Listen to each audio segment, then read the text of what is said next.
Today I would like to invite you to listen to the Dhammapada of the Buddha Sakyamuni. The 195 feet and 196th verses from the Buddhist scriptures on the YouTube channel Thien Thai in the USA. In the teachings of the Blessed One, there is a profound message about reverence, about the power of respect, and about the unseen merit that arises in the heart when one bows with sincerity to those who have conquered their inner defilements. The verses 195 and 196 of the Dhammapada speak gently yet powerfully about those who are worthy of honor. They describe beings who have crossed beyond grief, who have removed the burden of sorrow, who have walked the noble path to its completion, and who now dwell in peace, fearlessness, and purity of mind.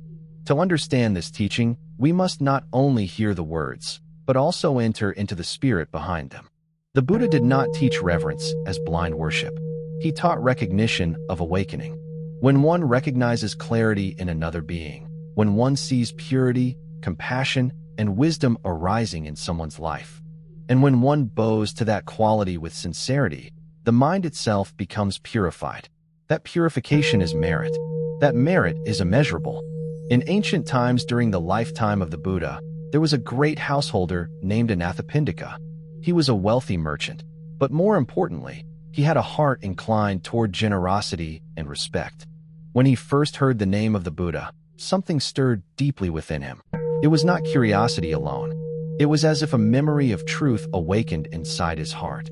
One day, he set out to meet the Buddha. The night was dark and the path was long. It is said that a radiant presence guided him in his heart, encouraging him forward even when fear arose.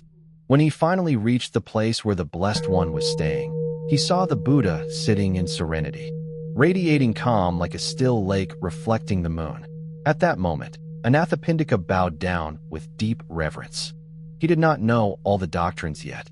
He had not studied the teachings, but his heart recognized something pure, something free, something beyond suffering. That simple act of bowing was not merely physical. It was an offering of the ego, a soft surrender of pride, a recognition of awakening. The Buddha then taught him gradually, step by step, guiding him through generosity, virtue, renunciation, and the path to liberation. Anathapindika became one of the greatest supporters of the Sangha, offering the famous Jetavana monastery for the monks and disciples to practice in peace. What is important in this story is not wealth, but reverence. The Buddha did not praise him because he was rich. The Buddha praised him because his heart was open.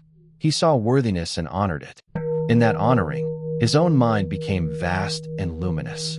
This is exactly the meaning of the verses being reflected upon today. When one reverences those who are worthy of reverence, whether enlightened ones or noble disciples, the merit of such an action cannot be measured. Why is it immeasurable?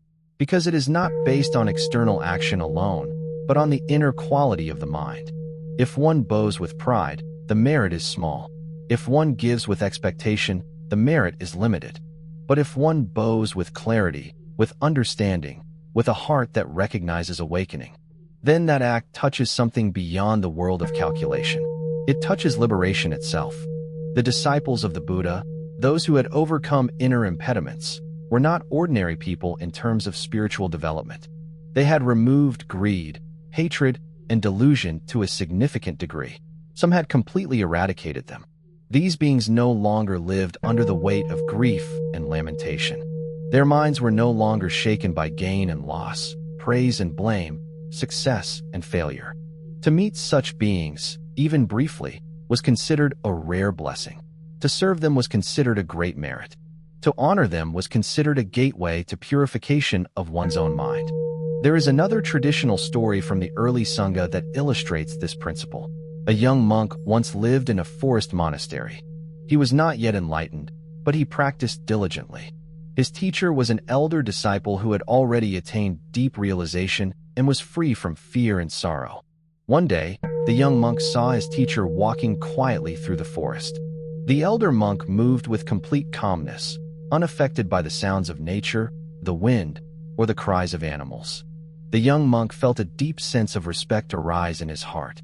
Without hesitation, he stepped aside, bowed with folded hands, and silently supported his teacher's path. At that moment, there was no ritual, no chanting, no ceremony. only simple reverence. Yet later, the young monk reflected on that moment and realized something important. In that simple act of respect, his mind had become softer, more humble, and less centered on himself. The arrogance that often arises in spiritual practice had been momentarily dissolved. The Buddha explained that such moments of reverence are not small. They shape the direction of consciousness.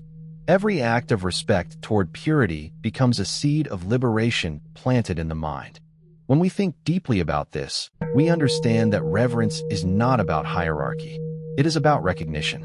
It is the ability to see qualities that are higher than our present state and to align ourselves with them. In doing so, we are not diminishing ourselves. We are elevating the mind toward its own potential. The verses being contemplated today point toward beings who have gone beyond sorrow. This is not poetic imagination alone. In the Buddha's teaching, sorrow is caused by attachment. When attachment is uprooted, sorrow naturally ceases. When sorrow ceases, fear also dissolves. When fear dissolves, peace becomes stable. Such beings are described as peaceful and fearless not because the world changes, but because their perception of now, in our ordinary life, we often struggle to recognize such qualities. We may look at others through judgment, comparison, or suspicion, but the Dharma invites us to look differently. It invites us to see the possibility of awakening in others, and in doing so, to awaken that same possibility within ourselves. When reverence arises, something subtle happens. The ego becomes less rigid. The heart becomes more open. The mind becomes more receptive to wisdom. This is why the merit is described as immeasurable. It cannot be counted like material wealth. It cannot be stored like physical possessions. It transforms the very structure of consciousness. In this way, the teaching is not only about honoring enlightened beings. It is also about transforming the one who honors. The act of reverence becomes a mirror, reflecting back the purity we are cultivating. When the Blessed One spoke about honoring those who are worthy of honor, he was pointing to a subtle law of the mind. Whatever we repeatedly place our attention upon, that becomes the shape of our consciousness. If we place attention on anger, the mind becomes sharp and restless. If we place attention on greed, the mind becomes grasping and never satisfied. But when we place attention on purity, wisdom, and liberation, the mind slowly begins to take that same form. This is why reverence is not simply an outward act. It is a training of perception. In the Buddha's time, there was a story of a lay woman named Visakha, known for her deep faith and generosity. She was not only wealthy but also deeply wise in how she related to the Sangha. Whenever she met monks who were practicing sincerely, she did not judge them by appearance, age, or speech. She looked for the quality of their conduct, their calmness, and their restraint. When she saw these qualities, she bowed with sincere respect. She offered support without hesitation. Some people around her did not understand this behavior. They thought she was simply being overly religious or excessively generous. But Visakha understood something deeper. By honoring purity in others, she was strengthening purity within herself. The Buddha praised such understanding because it reflects right view. Right view is not only about understanding suffering and its cessation in theory. It is about seeing clearly where wholesome qualities exist and learning how to align oneself with them.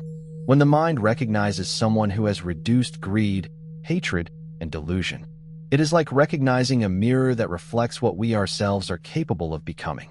That recognition carries energy. It becomes aspiration. It becomes inspiration. It becomes inner movement toward awakening. The verses speak of those who have overcome impediments. These impediments are not only external obstacles. They are inner conditions, desire that binds the mind, anger that disturbs it, and ignorance that clouds it. When these are weakened or destroyed, a natural peace arises.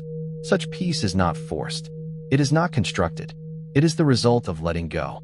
And those who live in that letting go become naturally fearless, not because danger disappears, but because attachment to self diminishes.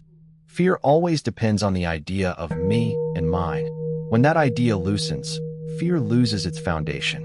Now, when an ordinary person encounters such teachings or such beings, there are two possible responses. One is comparison. The other is reverence. Comparison leads to pride or discouragement. Reverence leads to humility and growth. If we think, I am better, the mind becomes closed. If we think, I can never reach that, the mind becomes defeated.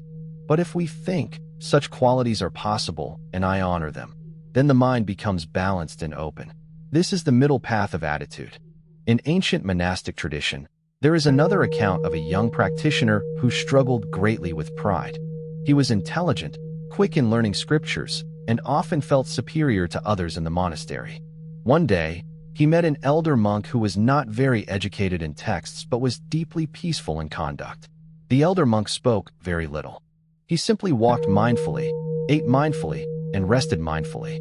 There was no display of knowledge, yet there was a profound presence of calm. At first, the young monk dismissed him, but over time, something changed. He noticed that whenever he sat near this elder, his own mind became quieter. His agitation reduced without effort. One day, he spontaneously bowed in respect. That simple bow was a turning point. It was not forced. It was not ritual alone. It was recognition. And in that recognition, pride softened. The Buddha later explained that true spiritual growth often begins not with intellectual understanding, but with humility born from seeing genuine calm in another. This is the practical meaning of reverence. It is not submission to personality. It is alignment with awakened qualities. When the mind repeatedly honors such qualities, it begins to imitate them. Just as a child learns speech by listening, the mind learns peace by observing peace. This is how karma functions in a subtle way. Karma is not only physical action, it is also mental orientation. Every time we respect goodness, we are shaping the direction of our own becoming. The verses also emphasize that the merit of such reverence cannot be measured. This is because its effect does not remain in one moment. It spreads outward like ripples in water. A single act of sincere respect can influence future thoughts, future decisions, future relationships. It can soften anger that has not yet arisen. It can reduce pride that has not yet formed. It can open compassion that has not yet matured. This is why the Buddha praised even small acts of devotion when done with sincerity. But sincerity is essential. Without sincerity, reverence becomes empty form. With sincerity, even a simple bow becomes a profound act of transformation. In daily life, we often underestimate this principle. We think transformation must come from great achievements or dramatic changes. But in the Dharma, transformation often begins with very small inner shifts. A moment of respect instead of judgment. A moment of gratitude instead of complaint. A moment of humility instead of comparison. Each of these becomes a seed of liberation. When we continue in this direction, the mind slowly becomes more stable.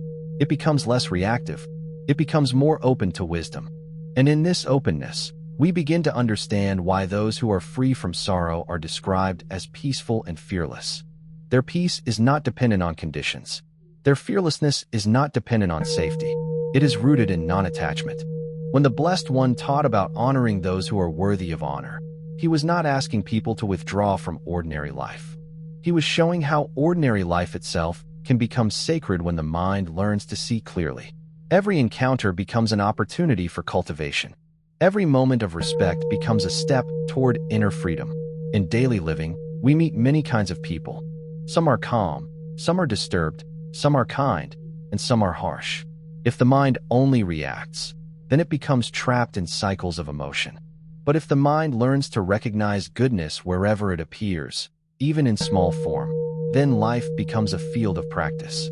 There is a traditional story from the early Buddhist community that illustrates this truth. A traveling monk once arrived at a village where he was not well known. The villagers were uncertain about him and offered little support. In that same village lived an old monk who was simple in appearance and quiet in speech. He was not famous, but he lived with deep humility and constant mindfulness. The traveling monk initially paid little attention to him.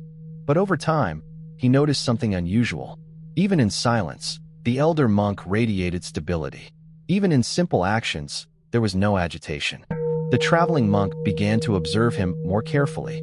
One day, while watching the elder carefully sweep the monastery courtyard, the traveling monk felt a deep stillness arise within his own heart. Without thinking, he bowed. That bow was not for status or rank. It was for the presence of peace he had recognized. From that moment, his attitude changed.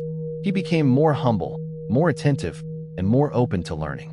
Later, he realized that the greatest teaching he received in that village was not spoken words, but silent example.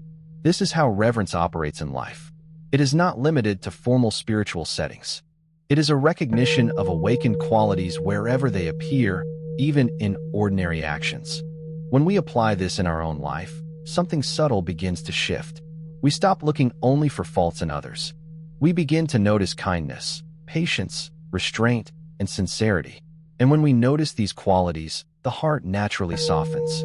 This softness is not weakness. It is strength without hardness. It is awareness without aggression. It is presence without ego.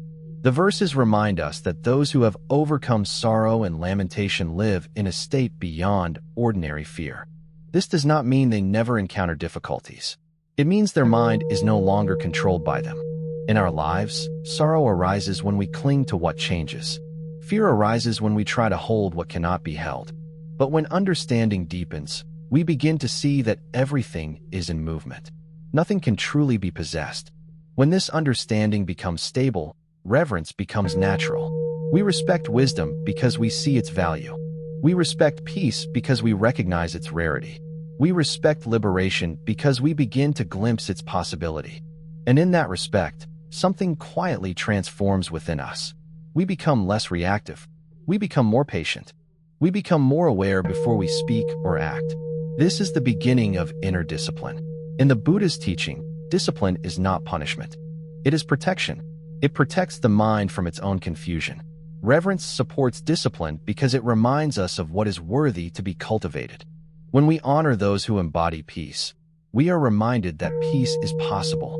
When we honor those who embody wisdom, we are reminded that ignorance is not permanent. When we honor those who embody compassion, we are reminded that the heart can expand beyond selfish limits. This remembrance is powerful. It reshapes intention. It reshapes direction. It reshapes life. As this teaching comes to completion, we reflect on the essence of these verses. The merit of reverence cannot be measured because its effects extend beyond calculation. It touches not only the present moment, but also the unseen unfolding of the mind. Every sincere act of respect becomes a quiet step toward liberation. Every recognition of goodness becomes a seed of awakening. Every moment of humility becomes a doorway to wisdom. And now, having reflected on these teachings of reverence, peace, and fearless liberation, we dedicate the merit of this understanding to all beings everywhere, that all may gradually move toward clarity, compassion, and awakening. Nama Amitabha blessed to all. I hope to bring this merit towards all disciples and sentient beings, all of whom will attain Buddhahood. Please click like, share, and subscribe to help me grow my YouTube channel. Thanks you for watching my video.